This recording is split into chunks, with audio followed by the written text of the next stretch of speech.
What will I do? What any gentleman of similar breeding and temperament would do in your position, sir. Suicide? No, sir. I was not going to suggest suicide. I was going to suggest marriage. Marriage? You mean to a woman? Yes, sir, that is what I had in mind. It's the only way to acquire property without labor. There is inheritance, but I think your uncle has already stated his intention to leave everything he owns to Radio Free Europe.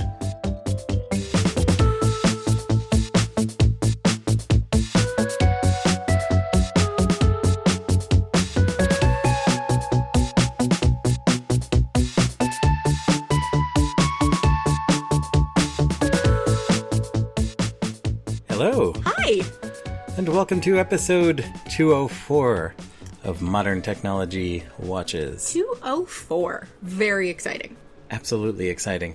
It's been a while since we've done this. It is. It's, it's nice to get back into the swing a little bit and after the massive undertaking that was episode 203. Yes, 203. It was a big deal. We had guests. We had a flying DeLorean. All sorts of things, alternate timelines going on. We had a Ford full of poop. A Ford full of poop. Again. Twice. Yes. But today, we're back to our basics around here, which means one of us is going to show the other a film. Yes. So it's standard operating procedure, and if I'm counting correctly, I went last. You did. So it's your turn. So it is my turn to choose the movie. And so I'm excited for what I'm going to show you, but I'm not going to say too much more about it. Instead, I'm going to get up, retrieve the digital versatile disc from our collection, and to do that, I'm going to have to put this mic down. Yes, so where I could hold it. This will clatter a bit, unless you want to hold that. I could hold it. Okay. See? Nicely It's easy. done. It also gives me something to look at while you're going over there, because I have to keep looking over this way so as not to see in my peripheral vision what it is that you're doing. So we are in a slightly different place than we normally are, or than we normally have been. So Rob cannot just turn around and get to the shelf. He actually had to walk across the room to get to the shelf. I'm vamping. Hi, are you vamping? I am. Hi. I know. Hi, vamping. You're Rob. I know. Okay. Yes. Are you ready? I am ready. I'm going to pass you this DVD. You're making a face. I'm smiling. You're smiling. I'm smiling.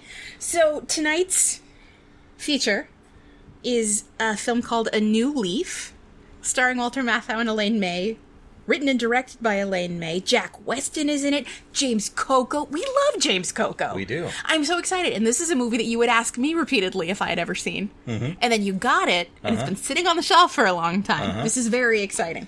Yes. Okay. I am excited to show you this. So yes, let's go through what's on the back here. Okay. Henry Graham, Walter Matthau, is a man with a problem. He's run through his entire inheritance and is completely unequipped to provide for himself.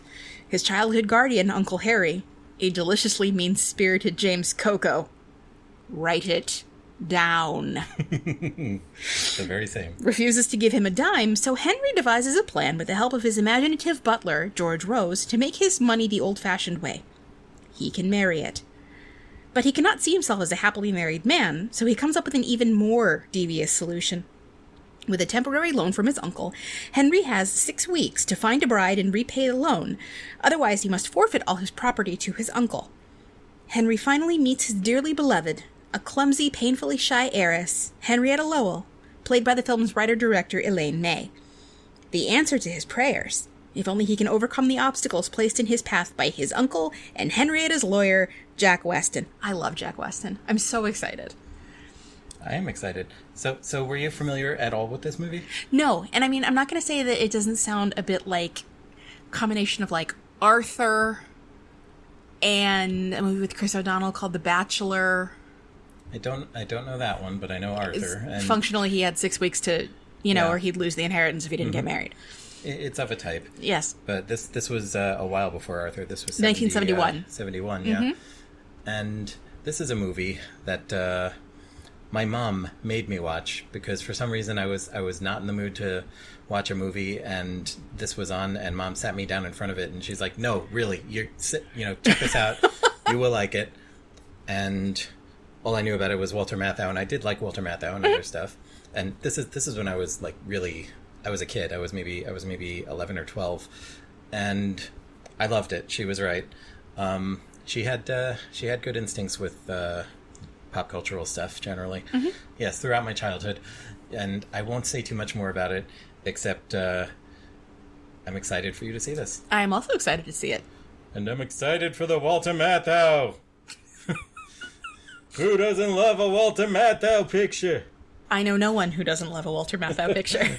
All right, so let's play a little music for our dear listeners. Yes. And let's check out A New Leaf. 1971. Let's wait. Hold on, because I was looking at the back. So you know what I'm going to do? Uh-huh. I'm going to turn over a new leaf. Oh, you did that. I certainly did.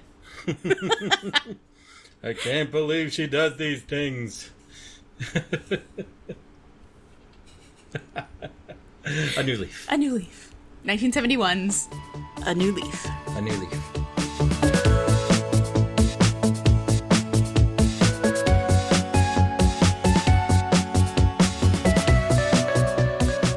Hey, Gila. Hey, Rob. How are we back? I think we're back.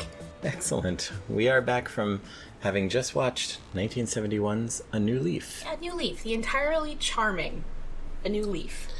Now, wait, I've actually found one you liked? Not for the first time. It's happened before. I like Network. You did like Network. I like Network. I didn't mind Lifeboat. I only deeply disliked a couple of them. But so, A New Leaf. You enjoyed it. I did. Mostly. I did. I was waiting for the qualifiers. Yeah, there it is. Okay. I think Elaine May is very, very funny. Mm-hmm. She's a very, very funny writer. Yes. She's a very, very funny actor. Mm-hmm. I don't love a lot of her directing choices. However, with that said, yeah, this is fun. Elaine May, she was the female lead yes, of this movie. But she also wrote it and directed it. And we'll get to that, but just in general, what did you think of this movie? Oh my gosh, it was ridiculous and funny and fun. And part of it for me was that in the same way that I read the work of Dominic Dunne differently now, mm-hmm. I work at a place on the Upper East Side. So that strata of society is not something I'm entirely unfamiliar with now. Mm-hmm.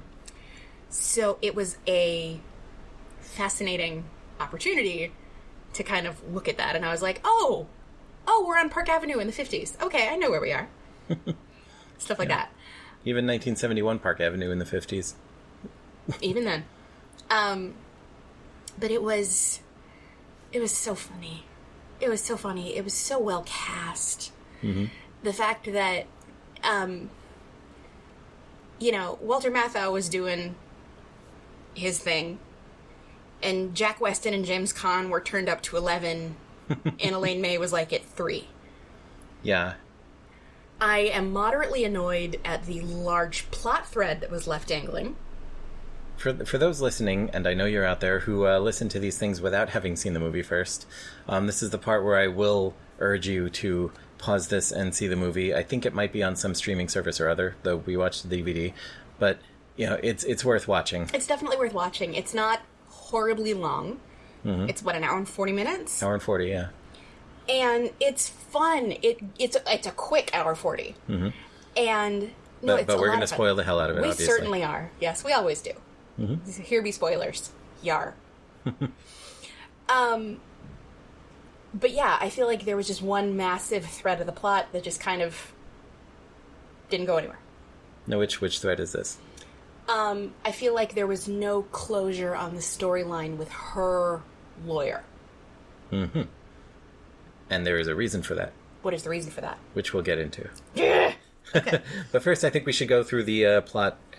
Do we want to do the cast first? Unsullied. Yes. Let's do the cast. Let's do the plot. Let's do our thing. Do.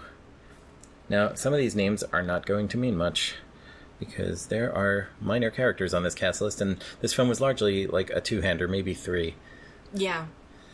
But there were basically 4 major actors in it, but never more than 3 of them around at the same time. Yes. So the bottommost person on this cast list is William Redfield as Beckett. How did he wind up last? It's Wikipedians. He made the plot work. Mm-hmm. So, what are your feelings on William Redfield as there. Beckett? I mean, he made the plot work, but he was there. Mm-hmm. Yeah, he was the pissed off lawyer dude, and no, he did sort of set the plot in motion, mm-hmm. and then showed up once later to do a little more kicking on that plot, but yeah, he was a catalyst. He was a catalyst. I mean, his name could have been Captain Exposition. But it also nicely illustrated how entirely clueless Henry Graham was. Absolutely. About his situation. Absolutely, and also it very nicely illustrated the way that he interacted with people. Mm-hmm. All right, David Doyle as Mel. Sure. Renee Taylor as Sally Hart. The whole group of people they had playing the help mm-hmm. at Henrietta's home. Mm-hmm. Yeah, Renee Taylor was there. Doris Roberts was there. Yeah, she's sorry. next. Doris Roberts as Mrs. Traggart. You don't say. Wink. And I realized at first why I didn't recognize her. Mm-hmm. Because she's been a bleached blonde for so long that seeing her with red hair just was unexpected. Well, what sort of things do you recognize her from? Everybody Loves Raymond. Okay. Where she played the mom and won several Tonys. And a bunch of stuff. I mean, she's, if you need a brassy blonde woman, mm-hmm. there she is. Yeah. James Coco as Uncle Harry. Write it down. For those of you who don't know what I'm talking about, which is probably most people, James Coco has a small, it's a cameo in The Muppets Take Manhattan, which is a movie that we both love. Yes, we do. And we quote it to each other a lot. It's in the part of the movie when all the Muppets have gone their own way and everybody's got their own job, and Rolf is working at a kennel, and a very imperious man brings his dog in and begins barking orders at Rolf. No pun intended, I'm sorry. And every time he brings his little foofy dog in. His little Snookums, giving very specific instructions, yes. And everything he says, Rolf I got it, and he says, write it down. So we say that to each other a lot. We also say other things that he said. Snookums prefers the rubber Wall Street Journal. James Coco, seriously, Coco. Turned up to 11. Mm-hmm. The thing with the pepper mill? Yes. An electric pepper mill that he kept buzzing every time Henry tried to talk. Yeah. It was magical. Yeah. All the sort of little supporting bit parts in this thing seem to be by those sort of character actors who would show up and be that guy. Mm-hmm. And yeah, James Coco, he was good at that. It was almost as though they said, who are our friends mm-hmm. that we'd like to make a movie with? And they did. Yes. It felt very rep company, bunch of pals, with the potential exception of Walter Matthau. George Rose as Harold. Oh! Who the fuck is Harold? Okay. What do I know him from? George Walter Rose was an English actor and singer in theater and film. Royal Shakespeare Company, What You Do About Nothing, Man for All Seasons, Pickwick Papers, Track the Man Down, these are movies now, A Night to Remember, The Flash and the Fiends, Hawaii, and A New Leaf, 1975 television series Beacon Hill. Other television credits include Naked City, Trials of O'Brien, the miniseries Holocaust, and several appearances on the Hallmark Hall of Fame. But he was mostly a stage actor. Okay. Well, then maybe I don't know him from anything, but it was also very nice to hear those plummy tones. Yes. And his skill at underplaying his reactions to a lot of things that were going on mm-hmm. was kind of fantastic. Specifically, his reaction to she's the most helpless human being I've ever met. It's one of those things where if he had said that to me, I would have knocked him over the head with whatever was closest to hand. Mm-hmm. Mm-hmm. But he was the gentleman's... the gentleman's gentleman. The gentleman's gentleman. His valet, if you will. And the stuff where he was listening in and kept dropping the tea tray just outside the door. Tea will be delayed by just a moment. Mm-hmm. Jack Weston as Andy McPherson. Jack Weston. God love him. What can we say about Jack Weston? What can't we say about Jack Weston? So, I was first introduced to, became familiar with who Jack Weston was when I was a very small child. He's in a movie called The Four Seasons, which Alan Alda wrote and directed. Mm-hmm. And it's about several couples who vacation together on a regular basis. And Jack Weston is in the movie. It's Alan Alda, Carol Burnett, Rita Moreno, Jack Weston, Len Cariou, and Sandy Dennis, and Beth Armstrong. And, that's the whole cast. And Jack Weston has to just keep getting head up in different ways throughout the entire movie. And he, at one point, during the winter scene, he's just purchased a new car, and it falls through the ice. But he's also fallen through the ice. People are trying to save his life. And then the car goes through the ice, and he begins jumping up and down and screaming, "You sank my Mercedes!" And so there's that, obviously, in Dirty Dancing. Mm-hmm. I know that's not your favorite thing. No, but it's a thing. It's a thing. And I always have really liked Jack Weston, and he was just unhinged in this movie. I loved it. He was really good at that, he starts off, you think he's kind of reasonable, and he just has that slow burn where it gets more and more insane, and then by the end of it, he's a blubbering lunatic. Yep. It's like Edgar Kennedy from the old Marx Brothers films. Mm-hmm. Was famous for that sort of... But yeah, and just him as a sleazy lawyer, I mean, that's a role that was created. that had to happen. And my other favorite thing about Jack Weston is that he has the same hairdo in every movie he's in, everything he's ever done. Yeah. And you can tell because, there's one strand in his comb over that starts vibrating when he really gets going. Yes. Elaine May as Henrietta Lowell. Elaine May is Henrietta... Or, I'm sorry, I should say, Elaine May is Henrietta Lowell. So, I have learned about myself that I am what is referred to as a visual learner. Mm-hmm. Meaning I process information best when I can see it.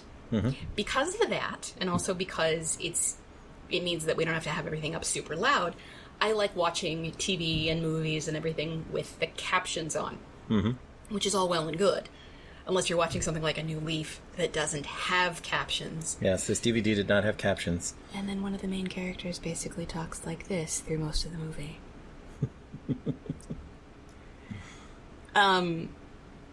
Wow. There's one point where you said to me in the middle of the movie, if she hadn't directed this, I would say that whoever directed it had a vendetta against her. Yes. With our modern sensibilities, no director would have gotten away with treating her like she treats herself in this movie. No, it's true.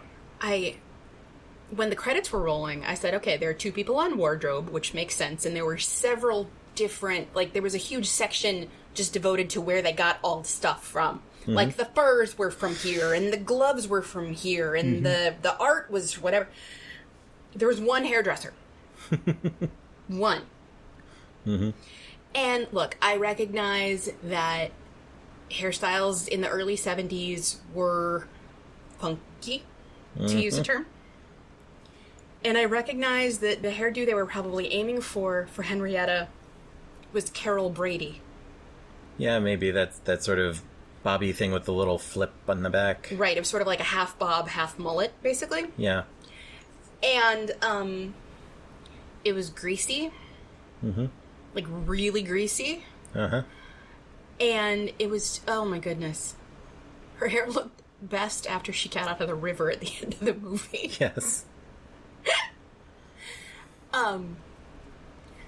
However, what she was able to do with some of the physical comedy stuff that she did. Mm-hmm. Your head's in the armhole. Yes. You've got your head in the armhole.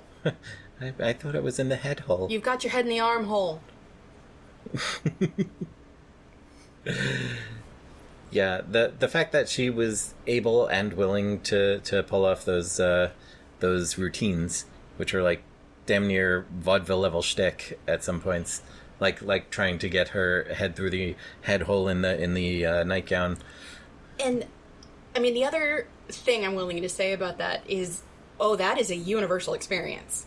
That is a universal experience. There's a picture of me as a very small child. I was like maybe 2 at the oldest, and I was wearing a bathing suit. And whoever had put me in said bathing suit could not figure out where the head holes and the armholes were. So, I look adorable, but I've got 2 arm straps around my neck and 1 little nipple's hanging out because you can never figure out where the head holes and the armholes go, even on a very small child's bathing suit. I have gotten stuck in so many articles of clothing. It's a very universal female thing. Man. I guess I haven't worn enough women's clothing to experience this for myself. Sweetie, the contents of my closet are open to you, but I think everything that's in there has a very understandable breakdown of where the head goes and where the arms go. Elaine May. Elaine May. The one thing that took me out of it every so often was she was totally made up as like your standard sort of Hollywood version of a frumpy person. And part of that is you got to have big clunky glasses. But every so often the light would reflect off the glasses and very clearly reveal that they're like flat window glass rather than lenses of any curvature. But that happens all the time in movies. True. But yeah, I thought she was brilliant in this. Well, if you can't write yourself a good role, yeah, you're doing something wrong. And Walter Matthau as Henry Graham. Walter Matthau as Henry Graham. Wow. Although, I do have a question. Yes. How old was he at the time? Let's see. Because, I mean, he was never young. I get that. No, I think he was born middle-aged. This movie was made in 1971, or it was released in 71. Walter Matthau was born in 1920. So he was 50 at this point. Yeah. Okay, James Coco, I do not believe was older than Walter Matthau. They were contemporaries at the most, if James Coco wasn't actually younger. Let's see. James Coco, born 1930. I knew it! Yeah, that was a lot of powder in his hair. But Walter Matthau, playing Walter Matthau. Yeah. The arc of that character was also kind of fascinating. And obviously we'll hold that for the plot discussion. But, oh my god, Walter Matthau. Walter Matthau, just like in the total broadest terms, was always at the height of his powers when he was like the everyman, the only, but like, sort of kind of crotchety, but whatever. But like in this one, he's supposed to be like a rich upper class, sort of privileged guy.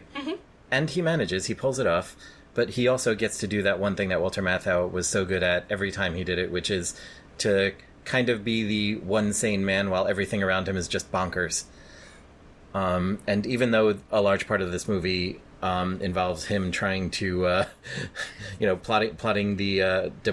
plotting the murder of his wife that he just married for her money, like, he's doing nutty things, but like he's still like this island of like just calm and like kind of reasonable behavior, like, and it's Walter Matthau is very good at reacting to how batshit insane everything is around him.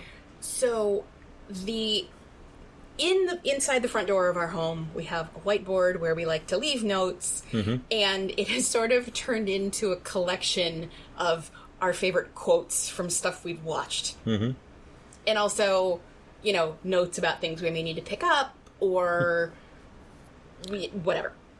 I'm deciding what should go up there. So I can think of a few. Yes. Don't let them out.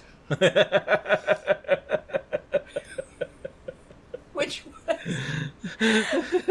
the moment in which he said it. And that's the thing, because you're right. He is supposed to be this very, aristocratic, upper crust, stiff upper lip, doesn't react to things, and certainly not with women. Mm-hmm. So for him to say, "Don't let those out," Yes.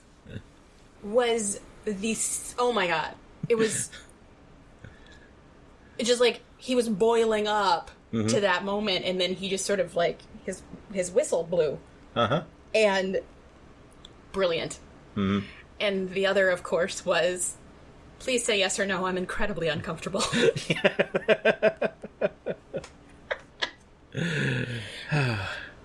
Yes. Walter Matthau. Walter Matthau. And you know my favorite fun fact about Walter Matthau. It's not really so much about Walter Matthau, but it involves him. Is that the Julia Child sketch that Dan Aykroyd did on Saturday Night Live was originally written for Walter Matthau to do, and it got cut from the episode. Yes. And they brought it back later, and Dan Aykroyd did it, because obviously Walter Matthau wasn't there anymore. And it became such an iconic thing, how Aykroyd did it. And every so often I'm like, what would it have looked like if Walter Matthau was standing there saying, "Save the liver"? Yeah, dressed as Julia Child. Liver's an actual coagulant, save the liver. Yes. But also, like, Walter Matthau, he's always been one of those people, I will watch any single thing he does. I will watch any movie, any crappy TV show, whatever, with him in it. I watched that bullshit Dennis the Menace movie because he was Mr. Wilson, and... I don't think I understood the true depths of your devotion until right now. Oh my god, did you pay for it? No, Okay, no, that's it was something. on cable, I think, but Okay, like... even then. Oh, man. But God, it was terrible. And he was the only tolerable thing. He was excellent in this. Mm-hmm. All right. I would say he ran away with the picture, but, you know, he was the lead, and that was kind of his job. Yeah. and I don't think Elaine May could have run away with the picture because it was her picture, technically. Probably. Sort of. So let's get into the plot here. Sure. The plot, again, from the Wikipedia article for A New Leaf film. Henry Graham, a playboy from a wealthy patrician family, has run through his entire inheritance and is completely unequipped to provide for himself. His childhood guardian, Uncle Harry, refuses to give him a dime. I thought the movie was very good at setting up his situation and also his attitudes. Mm-hmm. Like, it starts with him, like, getting his expensive Ferrari seen to in the mechanic's shop, which apparently he has to get fixed every single time he uses it because he drives it through the city where you're not supposed to drive that kind of car, and there's carbon in the valves. And he drives it with a helmet on, and the opening scene is set up very clearly to look like he's in a doctor's office, maybe even a delivery room, and then they pan back, and now he's in a car shop, a garage. Yeah, but it's great, and just showing like all these crazy ways in which he's constantly spending money, and of course it comes together in the scene where he's told he has no money. The ways he's spending money, and also I found it very interesting the ways in which he interacts with people at the outset. Yes. And how quickly that changes. Mm-hmm. He can't be bothered to talk to anyone. Mm-hmm. And, you know, at the beginning there are a bunch of quick cuts. He's riding a horse. He's in a private plane. He's whatever else he was doing. And the plane also has to be constantly fixed because of carbon in the valves. Yeah. And his lawyer keeps calling him wherever he is. He's at his club, and he won't talk to anybody. Right. And the minute he finds out that he doesn't have any money, he starts wistfully going around and saying goodbye to places and starts talking to people. Yes. Yes, he goes back to, like, his favorite expensive restaurant, and they ask him if he wants a table, and he's, "No, I just wanted to see the room one more time." He went to his haberdasher. Yeah. Yeah, it's a great sequence of him just, like, looking at stuff passing by in the car, and he's just, "Goodbye, goodbye, goodbye." And, I'm poor. Yes. Henry considers, but is unwilling to exercise the only solution he can think of, suicide. At the suggestion of his valet, Harold... Valet? Let's go with valet. He would have said valet. Yes. At the suggestion of his valet, Harold, Henry decides the only other viable option open to him, marrying into wealth.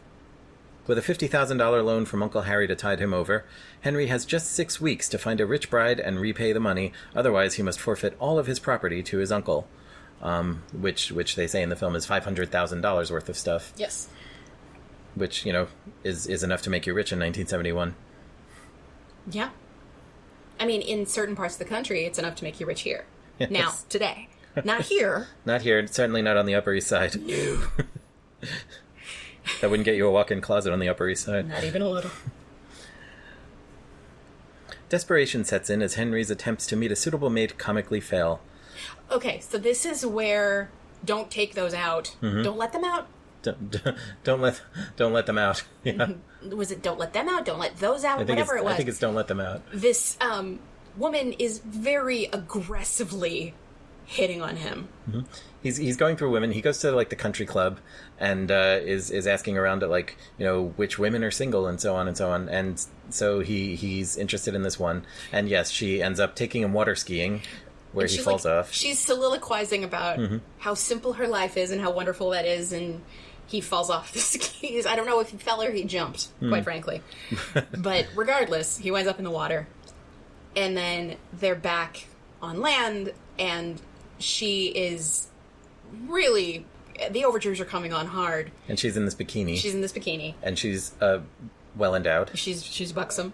As these things are described. I would tend to agree. And she begins to take her top off, and he just panics and says... Don't let them out! and like runs away. Like the camera keeps going to like his view of just these massive boobs because he's sitting and she's standing next to him and like it's very much like at eye level and oh my god, it was so funny. And he's terrified and it's amazing. Don't let those out, and he just bolts. And he tries it with someone else and it doesn't work. Do you remember the part in The Muppets, the 2011 movie, where they talk about traveling by montage? Yes. That's basically what happened here, because we've got 6 weeks to work with, and Harold keeps reminding him of how much time there is left. 3 weeks left, 2 weeks, yeah. Yeah, 2 weeks, 5 days, what are you going to do? Stuff like that. It's fun. Yeah. With only days remaining, Henry meets clumsy, painfully shy heiress Henrietta Lowell, a botany professor. She is the answer to his prayers, wealthy and with no family. However, Henrietta's suspicious and crooked lawyer, Andy McPherson, is a problem for Henry, as his Uncle Harry plots with the shyster to prove to Henrietta that Henry only wants her for her money. Okay, hang on. Let's back up for a second and talk about when they meet. Mm-hmm. So they're at this luncheon... type thing, brunch, something. They're at an event at someone's house, and everyone's having tea, and the hostess has a strange obsession with her carpet. Henrietta is clumsy. She's extremely clumsy, and she manages to spill tea on the carpet, and the woman just like freaks out. So they get her new cup of tea, and then Henry decides to come over to say hello, and like walks up directly behind her and startles her, and she not only knocks over her own cup of tea but his too. And there's a certain gallantry in what he does, which is he pours out his cup of tea on the carpet. He takes their hostess's drink and pours it out on the carpet. Yeah, after she starts berating Henrietta for being so clumsy, and if your hands aren't steady enough to hold a cup of tea, you should not be drinking tea, and complaining about her carpet, and that's when Henry like stands up, takes the hostess's drink and pours it out on the carpet, and tells her that she's being a piece of crap. Basically. And tells her, I've seen various erotic obsessions, but yours for this carpet is just the strangest thing I've ever seen. Send me the bill for having this cleaned. Like, as the maid is down there trying to blot the tea after having been yelled, blot, don't rub, blot. Which, I mean, we've all heard that, right? Yes. It's established that Henry is really of another time. The way he dresses, the way he behaves, the way he speaks, what his expectations are. So for him to jump in with that act of gallantry, which probably didn't seem at all out of place to him. But, oh my goodness. Could you imagine someone doing something like that for you? Yeah, it's like his valet says near the beginning of the movie. He's like, not many people in the city require the services of a gentleman's gentleman. You're single-handedly keeping traditions alive that faded away before you were even born. As he's, tying his bedtime ascot. Yes. During the whole movie, he's just like changing his jackets for him and stuff while they're having dialogue or while things are going on. He's also changing Henry's clothes for him. Changing Henry's clothes. Changing Henry's shoes. That was my personal favorite. Yes. Which added extra resonance to this is the most helpless human being I've ever met. Mm-hmm. Good Lord. Yes, and this gets to the point where the lawyer shows up. Like, the uncle sees the wedding announcement and in the paper and gets in touch with Henrietta's lawyer and basically tells him the scam. Like, he's going to marry her just for her money. But we're also skipping bunches of stuff. Mm-hmm. Like, the proposal. Yeah. And the whole speech. Yeah, that's all glossed over by Wiki, but... no, I understand. But the whole speech where he's, like, going through, class, genus, the whole thing. Mm-hmm. Yeah, he's given himself crash courses on botany so he could claim to be into that sort of thing to impress Henrietta. And he had learned all about Gregor Mendel, and then she mentions 2 other botanists, and he's like, who? Mm-hmm. It's great. Yeah. And so he gives this speech about, how they're very similar. They're almost exactly the same, but I'm a man and you're a woman. We can make that work, I suppose. Yes. There's no reason for that to get in our way if we don't let it. Right. Something to that effect. Yeah. And we cannot forget the Malaga... Not a Malaga spritzer. Malaga cooler? Maybe Malaga cooler? Yeah. Which I had to stop the movie and tell Rob how disgusting that sounded. Because it's not just like... Yes. Because as a teetotaler, I don't know one alcohol from another, but... And as a Jewish person, I have had Mogen David Extra Heavy Malaga. He's talking about fancy wines at one point, and she goes, well, have you ever had a Malaga... cooler? Whatever it was, with lime juice. Mogen David Extra Heavy Malaga, soda and lime juice. Yeah. And then later when they were making them, it was Rose's lime juice, which is sweetened lime juice. So I had to stop the movie and explain. I didn't have to stop the movie. I stopped the movie and explained to you about how much sugar is in Mogen David Extra Heavy Malaga, and then to add roses to that. Oh my god.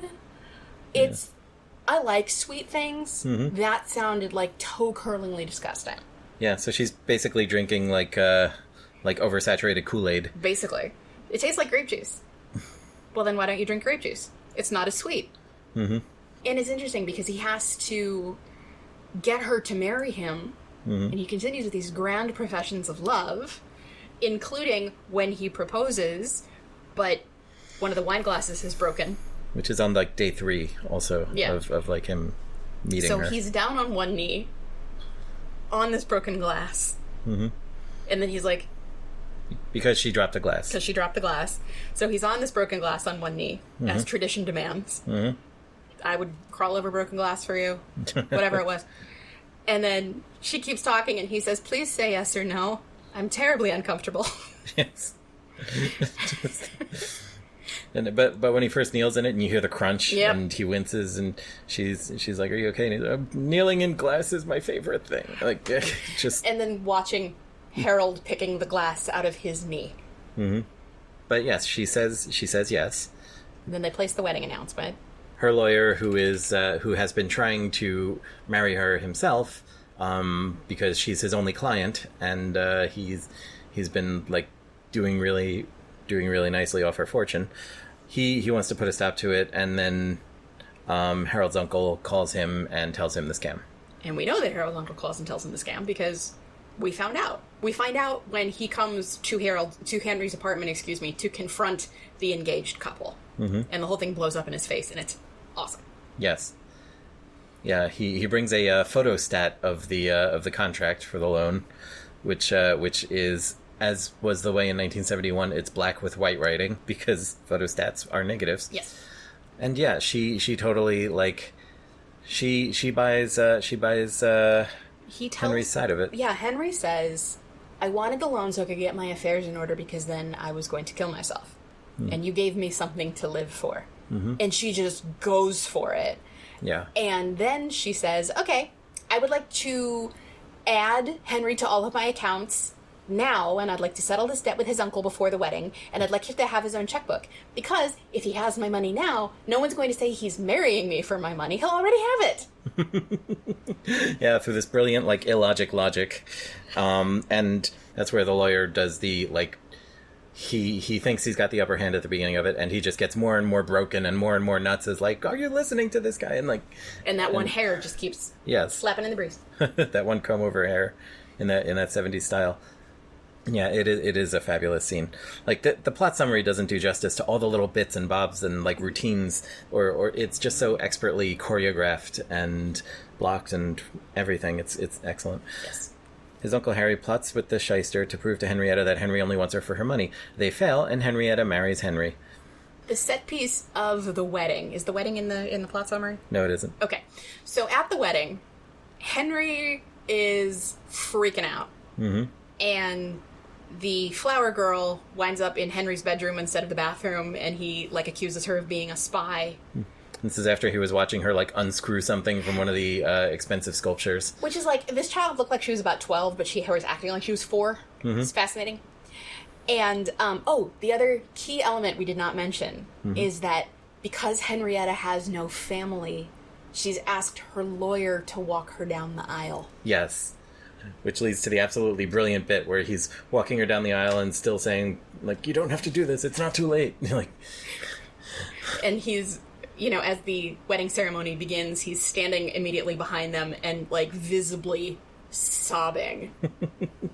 There was one moment where I was really sorry this didn't have captions, because I could only imagine. Henrietta, it's not too late. You don't have to go through with this. it was like that. But in that wonderful Jack Weston way. The captions thing reminds me of what was the one with the a cappella team that you showed me? Pitch Perfect? Pitch Perfect. Yeah, and there was that one girl who all her lines were really quiet, and you could barely hear them. And they captioned all of them, which meant you could see the absolutely insane dialogue they gave her. But apparently, if you watch without the captions, part of the joke is that you can't really hear what she's saying the whole time. So getting to know what she's saying, and everyone's like, I have no idea. I ate my twin in the womb. Yes. It was like... I was in juvie. Yeah, it's nothing. Yeah. On their honeymoon, Henrietta discovers what may be an undescribed species of fern. I thought she was going to fall off the edge of the cliff. Because Henry has decided that the best thing to do is to just get rid of her now. Yeah. You see him reading books about toxicology and, like, what poisons would be in a garden shed and things like that, and taking notes out of textbooks. And he keeps saying things like, you'll be gone soon. Wait, what? What? Who said that? Yeah. And he's like, I want to handle this after. Like, but the thing that starts happening that I don't think he's prepared for is that he's never had anybody to take care of before. Mm-hmm. And now he's got somebody to take care of. Yeah. And the whole thing about you've got your head in the armhole is, first of all, brilliant physical comedy. Hilarious to watch. But also the whole idea of this person needs my help. And he just starts automatically doing it, like, for appearance's sake at first, and he's like, she's completely hapless. He's, like, cutting the price tags off, hanging off the sleeves of her clothes before she leaves the house. He's, like, brushing crumbs off of her, taking long strings of things out of her hair that got caught in it somehow. Like, but that's also just, like, part of it is he was embarrassed of her at the beginning. He kept going on about how she has no class and no taste, and she's a regression, like, she's feral. But yes, the things that when you care for someone, helping to care for them in those physical ways is, either a way that you show affection from the beginning, or it can sort of build on you if you weren't already feeling it. Yeah, and I think that's something we found to be true in this relationship. Absolutely. I was going to say, you pick things out of my hair all the time. And if I had hair, you would pick things out of it. No, you've actually picked things out of my beard. Yes, I have. And I've admitted that on a podcast now.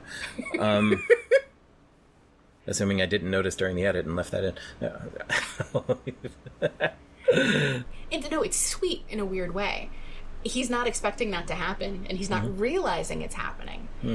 And this whole idea of going through with this marriage for as long as I need to get through with it and to get this money, and then being surprised by, oh my goodness. So, yes, they're on their honeymoon. He's reading this guide to toxicology. She is face down on a cliff, looking at a fern on the edge of the cliff. Mm-hmm. And I'm like, she is gonna fall. Like, he's reading this toxicology book, and she's gonna go over, and it's not gonna make a difference. Mm-hmm. And then I noticed she was, like, tied on by one leg. Yeah. and again, great physical acting from Elaine May. Mm-hmm. Just being totally hapless. Completely devoid of hap. And, like, she needs guidance through basically all these little functions of their life together. Like, would you prefer to use this trunk or this trunk? Shall we use this bed or that bed? Would you prefer that bed? When we use the same bed, we'll use that bed, but then I will use this bed. Like, and he's just, like, come in there with an organizational mind that she never had, and just, like, sectioning these things out. Murder never far from his mind, Henry takes charge of his wife's life. He reorganizes her household staff, who had been taking full advantage of her timidity and naivete, and sharing their profits with her former lawyer.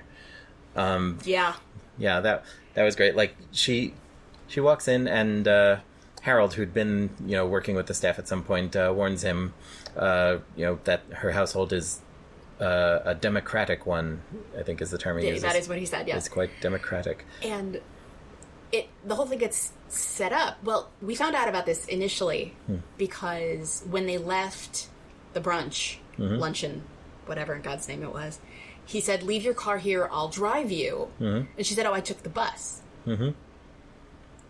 Apparently, her chauffeur normally couldn't be bothered. Sometimes couldn't even be found. Right. So they come back from their honeymoon, and they're at the airport, and Harold's there to take their stuff, but the chauffeur's not there. Right. Because he just couldn't be arsed. So they get to her house, and, like, the staff are just hanging out. They're smoking. They're two of them are making out in a room off to the side, including the chauffeur, who never bothered to come out and get them. It comes to be known that she didn't actually hire them so much as just her housekeeper had taken control of the household and the books, and basically hired a bunch of her friends to just hang out, and gave them all incredibly high salaries. And the lawyer takes half of all of them. Which, you get $800 a week, $400. Mm-hmm. Henry sees this when like, Harold is able to find the book of the house's finances hidden under the housekeeper's mattress. Yes. So, yeah, he gathers them all up, and they're, like, throwing him a little party, and, like, welcome to the household, and talking about just what a great deal they have, and he fires them, and, like, in the chauffeur's case, threatens to shoot him for trespassing with the revolver that he has in his pocket. Yes. And is a very good shot with. Yeah, so he comes in, and he's just like, he sees all this bullshit, and he's not having it. Right. Which is, and again, it's interesting, because he spent the entire beginning of the movie dodging these calls from his lawyer. Mm-hmm. He was never responsible. He was never in charge of anything, but he has very significant expectations for household staff. Right. Don't speak to the servants. Mm-hmm. Don't shake hands with them. There'll be no discipline. It's funny. It is. He also learns how to manage accounts and a vast estate. Henrietta is completely disorganized and welcomes Henry's guidance. It comes out that, like, you see him reading, like, books on taxes and things like that, and just figuring out how everything should be running. Gets all new staff in, kind of reflexively just, like, organizing all the chaos that's going on around him, while still, like, barely tolerating his wife. Yes. And plotting her demise. She also finds out that he has a BA in history and suggests he could get a teaching job at the university she works at, so they could be together all the time and grade term papers together. 50 years ago, apparently, you needed to get a job teaching at a university was a BA. Who knew? Wishing nothing more than to be rich, single, and completely idle, Henry finds this prospect utterly horrifying. When Henrietta's fern is confirmed as an entirely new species, she names it Alsophala greyhammy, after Henry. On their first date, sort of, the first time they spent together, right.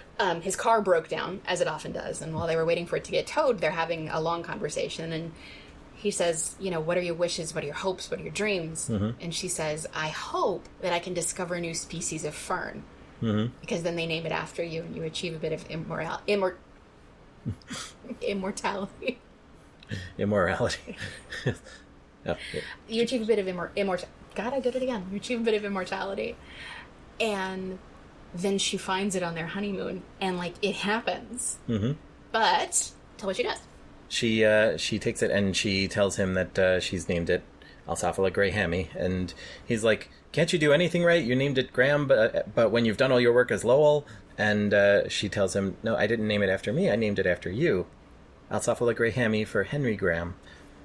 And so she gave him her spot in the textbooks and her little slice of immortality, and he finds he's like genuinely appreciative of this.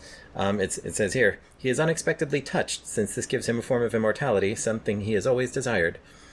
And she gives him this little token, which is this little clear disc on a neck chain with a bit of the fern preserved inside it. She tells him, "I've had this frond preserved in this token for you, so you can wear it always." And he's like genuinely touched by this, and he takes it as she's putting it on him and like stumbling to put it on him, and he's like, "They'll ask me, what frond is in your token? Why, my own frond, thank you for asking." And she asks him if he's happy, and he's realizing that yes, he is pleased with that. Mm-hmm. She invites him to join her on her canoe trip to the Adirondacks for her annual field trip. Henry sees this as an opportunity to rid himself of Henrietta forever in a remote area with no witnesses. It reminded me, that moment, when they were talking about going away and he was envisioning all the different... It sort of reminded me of when Wile E. Coyote would look at the Roadrunner and then see, like, a chicken dinner. Yeah.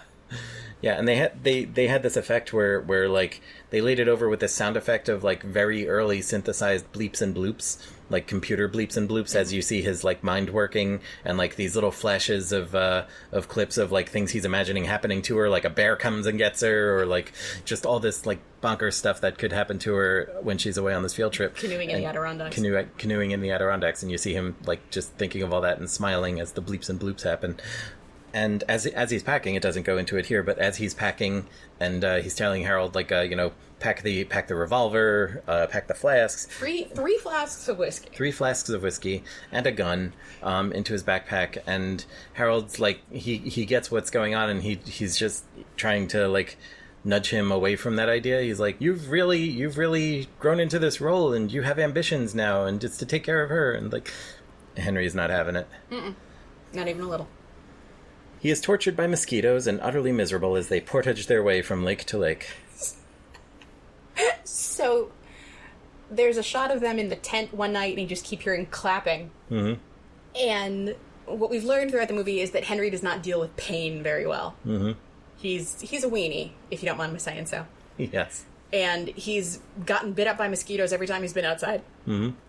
So they go on this camping trip, and you keep hearing him clapping, and the next day you see him covered in calamine lotion. Mm-hmm. And then they're back in the canoe, and she says, "I hear it itches less if you don't scratch it." As he's furiously scratching at himself. Yes, and he's like, they don't know what they're talking about. He says, "It only looks like you're not itching because you're not scratching." And as a lifelong eczema sufferer, I felt his pain. Literally. Before Henry can figure out a way to dispose of her, their canoe capsizes in an area of rapids. Henry makes it to shore, but Henrietta tells him she cannot swim. Henry tells her to let go of the log she's clinging to, and he'll rescue her, intending to do nothing of the sort. Which is a funny bit of business when, like, he tells her, like, as he's dumping the water out of his shoes and stuff off on the riverbank, and she's hanging onto this log in the rapids, he's just like waving encouragingly to her as he starts rehearsing to himself, "Well, if only she told me she couldn't swim." Like, the canoe overturned and I lost sight of her. Yeah. Then he tells her, "Okay, I'm ready for you. Hold your nose and let go." And so she does. And then he starts walking away. Then, just as he's departing the scene, already thinking of the story he'll tell to the police, he finds an example of the fern Henrietta named after him, and turns to tell Henrietta about it, forgetting, just for a moment, what he's done. He discovers that the token she gave him with a sample of the fern in it has been lost, and he is deeply upset. In this moment, Henry realizes that his old life is gone forever, along with the man he used to be, and despite himself, he loves Henrietta. Cursing the turn of events, he rescues Henrietta and embraces his unexpected fate as a married man and future professor of history. Okay, if you get water in your mouth, just spit it out. Yes. No, don't spit at me. But the best bit right there is like when you see him make that change of heart, and he's just frustrated with everything and himself, and he's just grumbling as he goes to rescue her. "Oh, you work and you plan, and nothing works out the way it's supposed to." Like, it's brilliant. As he dives in and pulls her out like by her hair out of the water. I was just thinking about how much that must have hurt.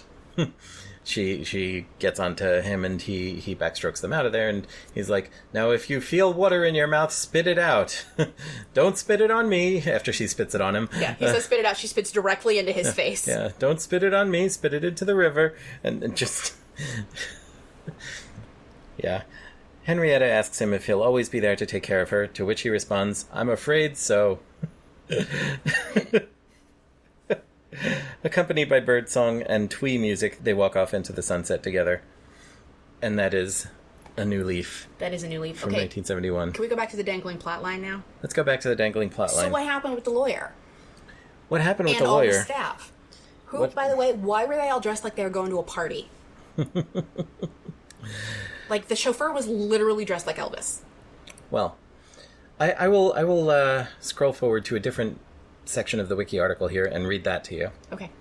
And this section is called Alternate Versions and Edits. Really? This again from the Wikipedia article for A New Leaf film. After May would not show Paramount Pictures a rough cut of the film 10 months into editing, Robert Evans, not that Robert Evans, not the one with the machetes. The kid stays in the picture, Robert Evans. The kid stays in the picture, Robert Evans. The departed Robert Evans. Yes. Took the film away from her and recut it. May's version was rumored to run an unwieldy 180 minutes. Supposedly, at one point, May hid the negative under her bed in order to gain negotiating leverage. It is not known if the original cut still exists. Evans shortened it to 102 minutes. Angered by the alterations, May tried to take her name off the film and unsuccessfully sued Paramount to keep it from being released. And here's why. The original story included a subplot in which Henry discovers from the household accounts that Henrietta is being blackmailed on dubious grounds by the lawyer. The original story included a subplot in which Henry discovers from the household accounts that Henrietta is being blackmailed on dubious grounds by the lawyer, McPherson, and another character played by William Hickey. Henry poisons both of them. This darkly casts Henry's eventual acceptance of a conventional life with Henrietta as his sentence. By eliminating the subplot, Paramount fixed the excessive running time, avoided the awkwardness of Henry getting away with murder, and transformed the ending into a rather sweet affirmation of love and personal redemption. Uh-huh. So there was going to be more with the lawyer and the household staff, but it got cut. Okay. Well, that's good though. I mean, yeah. I don't think I could have really seen him going through with murder. Yeah. Now, as it is, I think the movie is really tight. Like, it is amazingly tight. The hour and 40 goes by in no time. It really does, yeah. And Robert Evans knew what he was doing, man. Yeah, and just on a character basis, like, it's perfectly wrapped up. Mm-hmm. At least with him. But instead, you have the scene with a bunch of household staff complaining to the lawyer after they've been fired, and him just going, "Well, we had some good times, but it's all over," and they all look sad, and that's the end of that. That's the last you see any of them. Yes. Exhumed, pursued by a bear. Yes. So yeah, as it is, I love this movie so much, and I get the feeling that you appreciated it too. I really enjoyed it. One of the things I enjoyed so much about it is there are times when you're watching something that you think is really funny, and you just let go and throw your head back and laugh. I love those moments. Yes. There were a lot of them in this movie. And you were laughing, too. Yes, I was. It was funny. Which I noticed and appreciated. Because you also, sometimes when, like, you're watching something, even if you think it's funny, you don't always let so loose. Yeah. And you did a bit for this. And I love sharing this with you. I love, now I can tell you that when I proposed to you, like, some of the stuff from that scene was going through my head.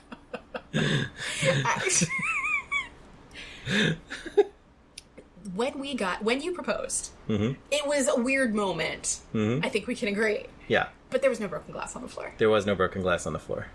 Nor was there wine spilled on the floor. No, nor was there a llama carpet that went damaged.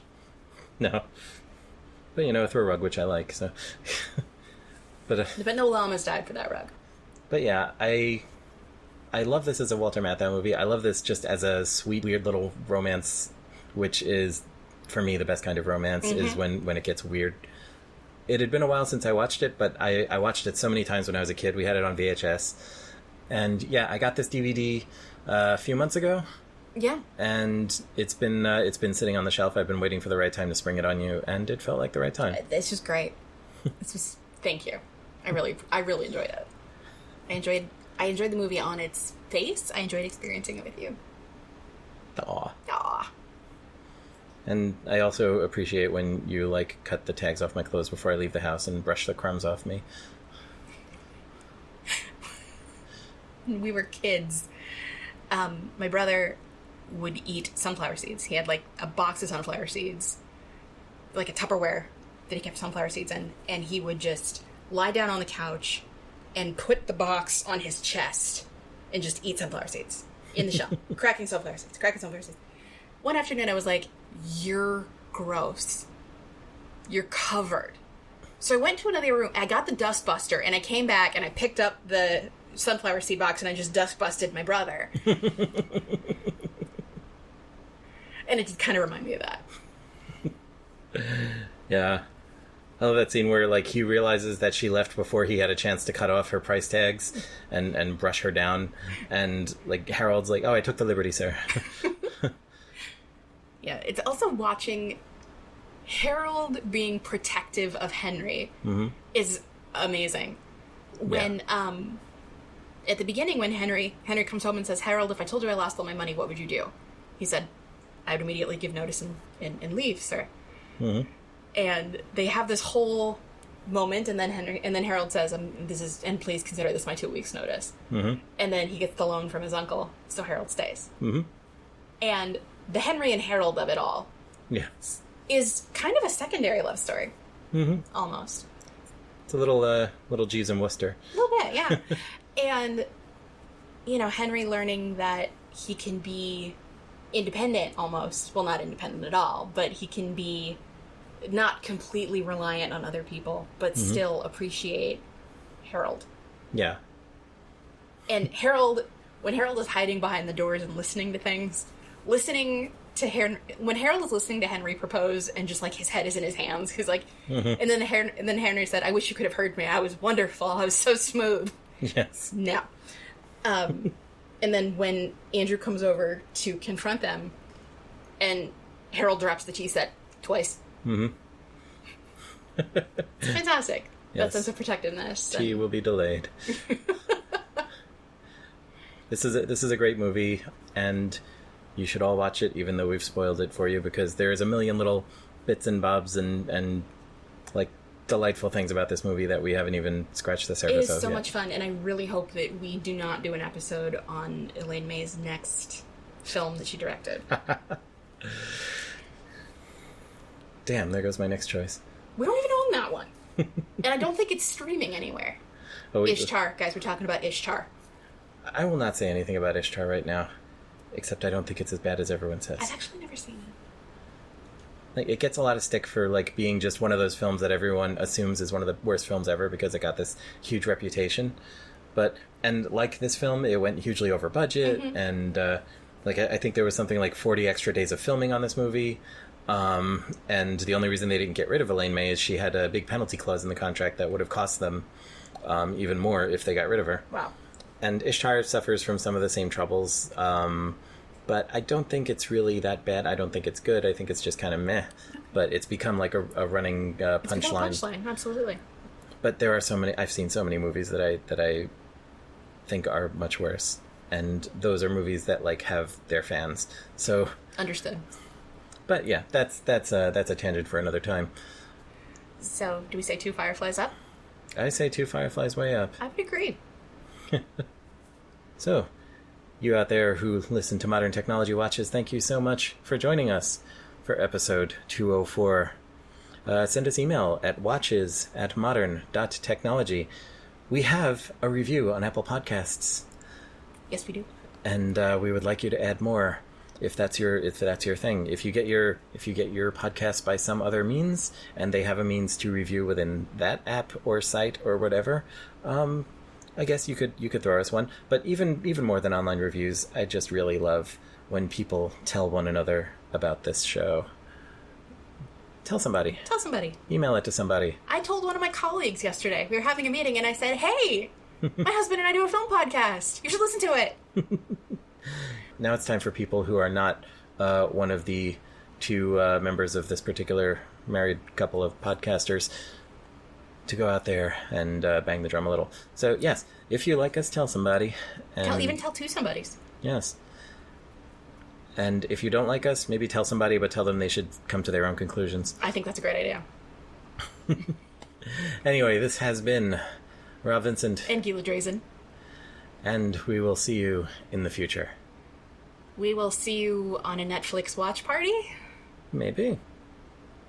We'll see you at the movies. It's still at the movies. I know it's still at the movies. It's just not at the movies. Someday. Someday. Not today, but someday. But soon. And for the rest of your life. That's a long movie. It really is, yeah. Either that or a short life. You're going to take care of me for the rest of my life, aren't you? I'm very happy to. And I'm happy that you are. And I'm happy for you to do the same. I am happy to do the same as well. And I promise not to try to shorten your life by any artificial means. Yeah, I mean, I'm pretty old already, so... Yeah. Though not as old as newlywed Walter Matthau at 50. At 50.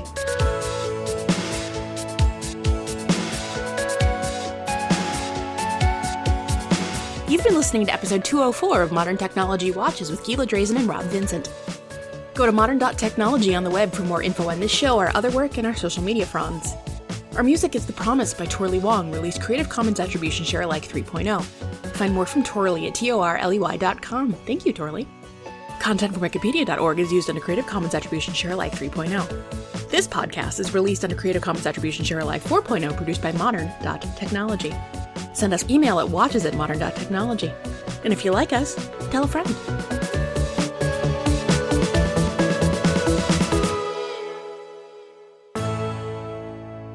Also, I know this has nothing to do with anything in audio medium, so no one will know but us, but the fact that I took my glasses off and you put yours on, I do get kind of a kick out of. Well, I'm reading Wiki off my phone. Yes. I could read it off my computer screen, which is off to the side here, but then I would have my own case of, oh, Pierre!